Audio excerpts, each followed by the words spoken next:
dice, o afónico, no sé. Pero no estoy bien de la garganta.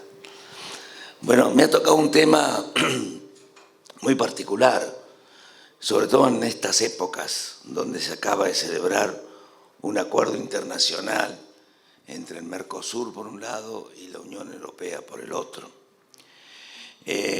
Yo quiero, primero que nada, felicitar al anterior expositor, porque muestra cómo muchos sectores de la vida argentina, a pesar de algunos inconvenientes que yo voy a señalar, hay posibilidades de competir sobre la base de un gran esfuerzo del sector empresario y una gran propuesta de calidad, aprovechando las necesidades que tiene el mundo de nuestros alimentos, de nuestras cosas, y instalarlos como corresponde.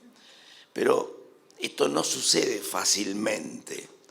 Cuando uno tiene que analizar el acuerdo Mercosur-Unión Europea, tiene que decir que es un hecho en general positivo, una discusión de más de 20 años, que la han tenido 20 diferentes gobiernos, o sea, no 20, sino durante 20 años diferentes gobiernos, y que ha tenido necesidad de ponerse de acuerdo una conjunción muy grande de intereses diversos. Pero al mismo tiempo que uno dice, bueno, hubo un principio de acuerdo que llevará su tiempo para cristalizarlo efectivamente, aparece la problemática nuestra, nuestra situación propia, nuestra cuestión interna, porque si tardamos 20 años para ponernos de acuerdo entre Mercosur y Unión Europea, no creo que tardemos 20 años para ponernos en condiciones nosotros, pero nos espera una tarea muy intensa. Porque si uno analiza la cuestión en abstracto, vuelvo a insistir, suena bien, pero si uno piensa que para que un acuerdo funcione adecuadamente debe ser iguales entre iguales, la cosa se complica, porque nosotros no somos iguales, desgraciadamente, con relación a los países de la Unión Europea, simplemente, y con algunos países, inclusive del propio Mercosur. Nosotros tenemos situaciones complejas, difíciles, vinculadas con algo que nos saca de esquema en cuanto al tema de la competitividad. Nos saca de esquema muchas veces dentro del concepto y del manejo interno, ni qué decir cuando tenemos que salir a plantear esto externamente. Y yo, simplemente por lo corto de la exposición, he querido tomar 2 o 3 temas de los que yo considero más graves vinculados con este tema, en esta cuestión. Uno es el financiamiento, otro es la cuestión impositiva y finalmente la cuestión logística. Ustedes pueden agregar algunos otros más vinculados con las cuestiones laborales y otras características que también son diferentes a los países con los cuales tenemos que acordar intereses que aparentemente serían iguales. Pero particularmente me interesa analizar estos. Fíjese el tema del financiamiento, ¿no? En primer lugar, ¿qué pasa en el país entre grandes empresas y pequeñas y medianas? Las grandes empresas del país reciben el 54% del financiamiento total y las pequeñas el 45%. ¿Cuántas son unas y cuántas son otras? 11.000 contra 597.000. Pero ahí no termina la cuestión. Los que tienen financiamiento PYME, ¿qué hacen en su mayoría? Un 28% pide un crédito, pero el resto se financia con sus proveedores y finalmente con el tema de los cheques, que ahí hay una confusión bastante grande, ¿no? Porque alguno cree que el tema de los cheques, y alguna vez lo escuché por parte del gobierno, es capital de trabajo. No es capital de trabajo, es simplemente un sistema de financiamiento de un producto que uno vende, pero para vender ese producto lo tiene que realizar. Consecuentemente, el tema es bastante complejo. La otra cuestión es la presión del punto de vista de los bancos. Hoy en día cualquier crédito está arriba del 70%. ¿Cómo pueden ustedes imaginar la posibilidad de una competitividad en la medida en que nosotros tengamos, por un lado, un financiamiento de semejante envergadura y, por el otro lado, financiamientos que oscilan entre un 4, un 5, un 10%, con plazo de amortización a 10, 15, 20 años, según la característica, cuando nosotros tenemos todo financiamiento de cortísimo plazo. Cuando no hay un financiamiento medianamente bueno, llegará a los 2 o 3 años, y no mucho más de eso. Entonces, esta es una condición que el gobierno deberá tener que trabajar con muchísima intensidad. El tema del financiamiento para colocarnos en aptitud de tener capacidad de inversión y en capacidad de tiempo suficiente para realizar cosas es fundamental en la temática de la competitividad. El otro tema es la cuestión impositiva. Fíjense, en el caso argentino, los impuestos representan el 137% de las ganancias obtenidas por las empresas. Pagamos más impuestos que nuestras ganancias. Y la presión impositiva, comparada con el resto del mundo, es arriba del 32% del PBI, cuando tenemos la mayoría que oscila en no mucho más del 20%. Entonces, esta situación, que no es solamente una presión impositiva a nivel nación, es provincia, es municipio, y viene enganchado con otro tema, que es el déficit fiscal, y viene enganchado con la falta de ponerse a tono con las características del mundo, el proceso inflacionario, la cantidad de gente en el sector estatal, la ineficiencia de la estructura estatal, el endeudamiento externo, ocasiona la necesidad del Estado de esta presión impositiva que en los países del mundo es considerablemente menor y por lo tanto, mientras nosotros no podamos hacer eso, vamos a tener que la Argentina tiene un nivel de inversión del 17% contra países que tienen inversiones superiores al 30%. Y ahí es como que la cosa se empieza a complicar ya gravemente, porque uno no puede pensar en la evolución y el crecimiento si estos temas no están resueltos.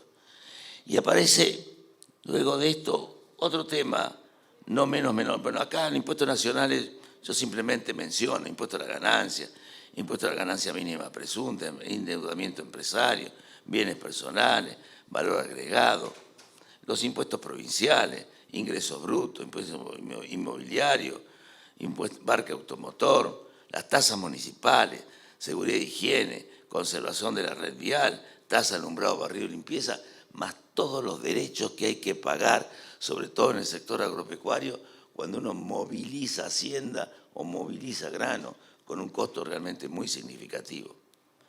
Y después, para cerrar este triple concepto que deberá ser atendido fuertemente por el gobierno para poder decir que este acuerdo Mercosur-Unión Europea, que lo veo positivo, pueda funcionar en un marco de competitividad igualitaria, es el costo de los fletes y la problemática de la logística. Ustedes saben que en la Argentina el 93% del transporte se hace a través de los camiones, es el transporte automotor.